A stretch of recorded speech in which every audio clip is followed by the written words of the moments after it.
Hello guys, आज का topic हमारा रासायनिक समीकरण या रासायनिक परिवर्तन या भौतिक परिवर्तन। देखते हैं रासायनिक परिवर्तन या भौतिक परिवर्तन होता है क्या है। देखो, बात करते हैं भौतिक परिवर्तन की। तो भौतिक परिवर्तन क्या होता है? तो यह पदार्थों में होने वाला वह परिवर्तन है जिसमें पदार्थ के भौतिक गुणों में परिवर्तन होता है या उसके रासायनिक गुणों में कोई परिवर्तन नहीं होता है, उसे भौतिक परिवर्तन कहते हैं।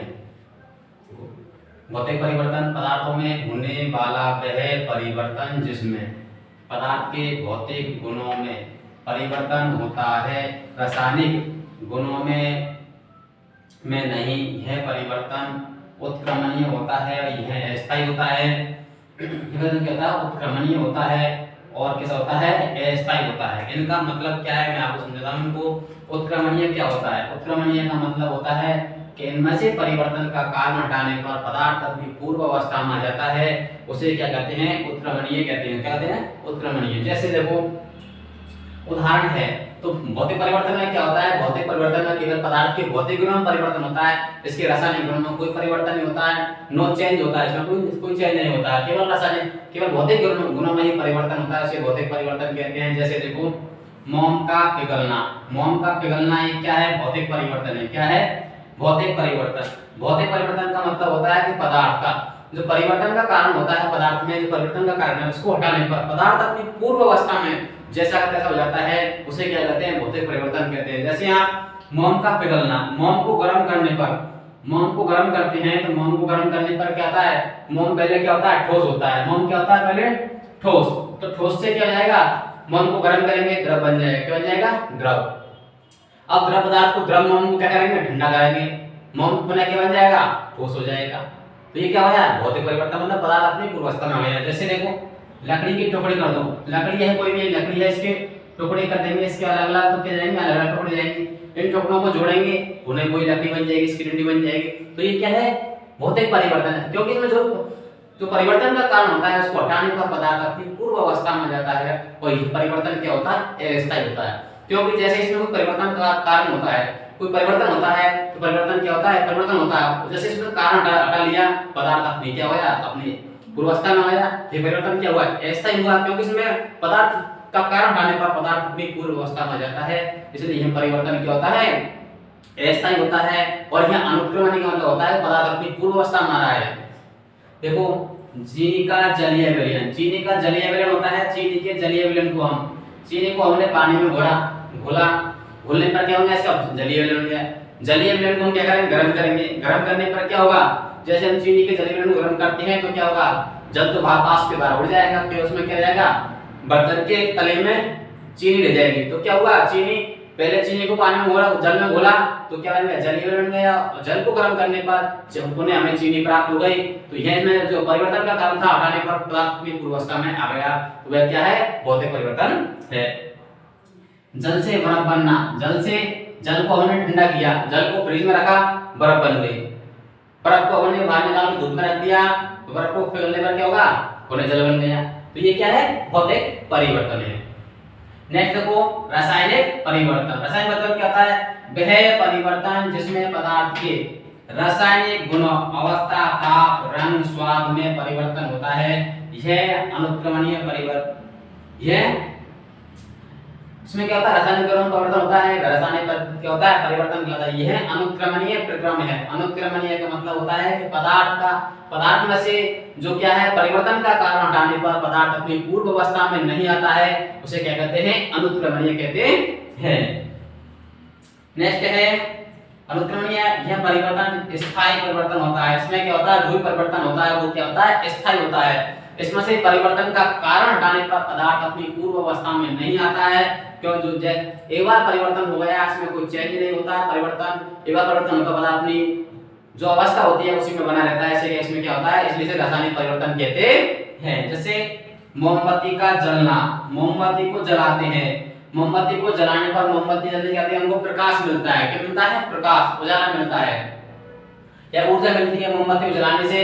तो वो क्या होती है? अब ऊर्जा से हम पुनः मोमबत्ती नहीं बना सकते। तो क्या है? मोमबत्ती का जलना एक रासायनिक परिवर्तन है। लोहे पर जंग लगना। लोहे को आपने हवा और जल के संपर्क में रखा, वायु और जल के संपर्क में रखा, तो कुछ दिनों के बाद वेपर क्या लगेगी, जंग लग जाएगी। क्या लगेगी, जंग। जंग से हम पुनः लोहा नहीं बना सकते, तो यह क्या हुआ, रासायनिक परिवर्तन है। क्योंकि परिवर्तन का कारण हटाने पर पदार्थ अपनी पूर्व अवस्था में नहीं आ रहा है, इसीलिए यह रासायनिक परिवर्तन है। नेक्स्ट है दूध से दही का बनना। दूध को हमने जमाया, जमाने पर क्या बन गया, दही बन गया। क्या बन गया, दही। दही से पुनः क्या पदार्थ अपनी, दूध नहीं बन सकता, दही से दूध नहीं बन सकता, इसलिए यह कैसा है, रासायनिक परिवर्तन। क्योंकि हमने इसका परिवर्तन का कारण हटाने पर पदार्थ अपनी पूर्व अवस्था में नहीं आता है। कोयले का जलना, कोयले को जलाया, कोयले को जलाने पर पदार्थ क्या हो रहा है, कोयले को जलाने पर क्या बनती है, राख बनती है पदार्थ के रूप में, और इससे CO2 गैस निकलती है। क्या निकलती है, CO2 गैस निकलती है। अब राख और CO2 को मिलाने पर इसका परिवर्तन का कारण हटाने पर पुनः कोयला नहीं बन सकता, इसलिए यह क्या है, रासायनिक परिवर्तन होता है। तो ये हो गया रासायनिक परिवर्तन और भौतिक परिवर्तन। नेक्स्ट बात आती है रासायनिक समीकरण की।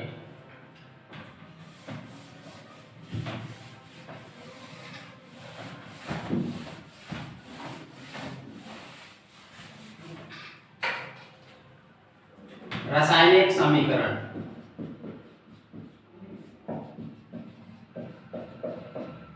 रासायनिक समीकरण क्या है, तो क्या है, रासायनिक अभिक्रिया को संक्षिप्त रूप में लिखना या अनुसूत्र के द्वारा व्यक्त करना रासायनिक समीकरण कहलाता है। तो रासायनिक अभिक्रिया को संक्षिप्त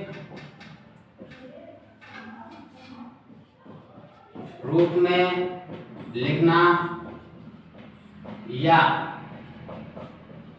अनुसूत्र के द्वारा व्यक्त करना क्या कहलाता है, रासायनिक समीकरण कहलाता है। देखो रासायनिक समीकरण क्या होती है, जैसे कोयले का दहन, कोयला है, कोयला को हम क्या कराएंगे, ऑक्सीजन की उपस्थिति में इसकी अभिक्रिया कराते हैं, तो क्या बन गया, CO2 कार्बन डाइऑक्साइड।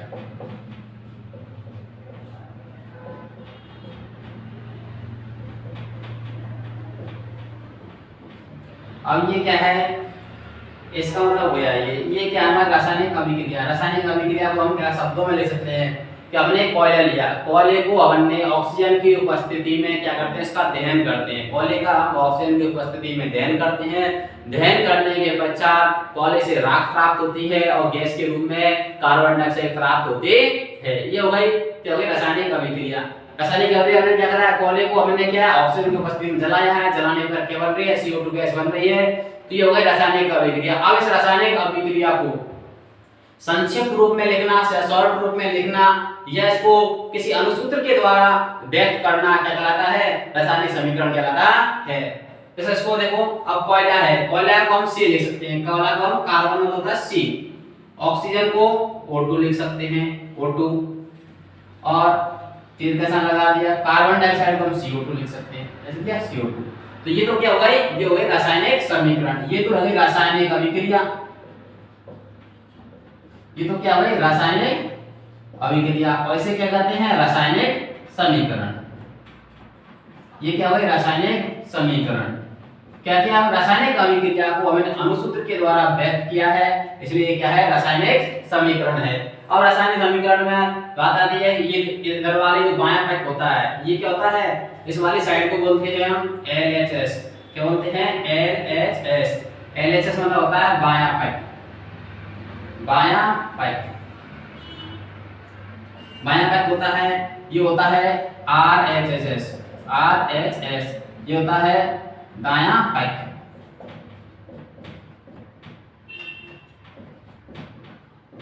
दायां पक्ष।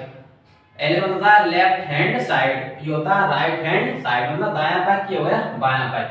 अब ये रासायनिक अभिक्रिया में इधर ये वाला भाग तो बायां पक्ष होता है, ये वाला भाग दायां पक्ष होता है। अब ये वाला दायां पक्ष में जो ये वाले पदार्थ हैं, ये वाले पदार्थ हैं या अनुसूत्र हैं, ये क्या कहलाते हैं, तो रासायनिक अभिक्रिया में भाग लेने वाले पदार्थ क्या कहलाते हैं, क्रियाकारक। क्या कहलाते हैं? इन्हें क्या कहते हैं? अभिकारक। क्या कहते हैं? अभिकारक या क्रियाकारक कहते हैं। क्या कहते हैं? क्रियाकारक कहते हैं, अभिकारक या क्रियाकारक कहते हैं। और जो अभिक्रिया के पश्चात, अभिक्रिया में भाग लेने के पश्चात जो नया पदार्थ बनता है उसे कहते हैं उत्पाद। क्या कहते हैं उसको?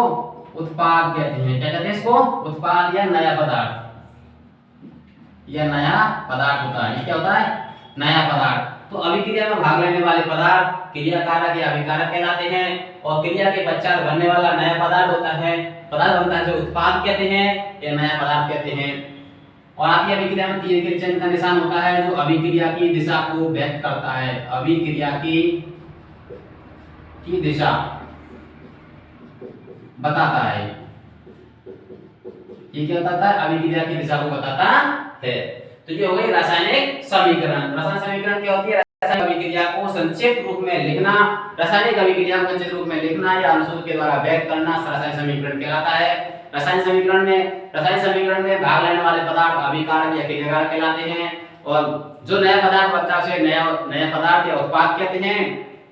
तो ये वाली साइड क्या होती है? राइट हैंड साइड होती है, ये लेफ्ट हैंड साइड होती है। इसे क्या कहते हैं? रासायनिक समीकरण कहते हैं। Thank you.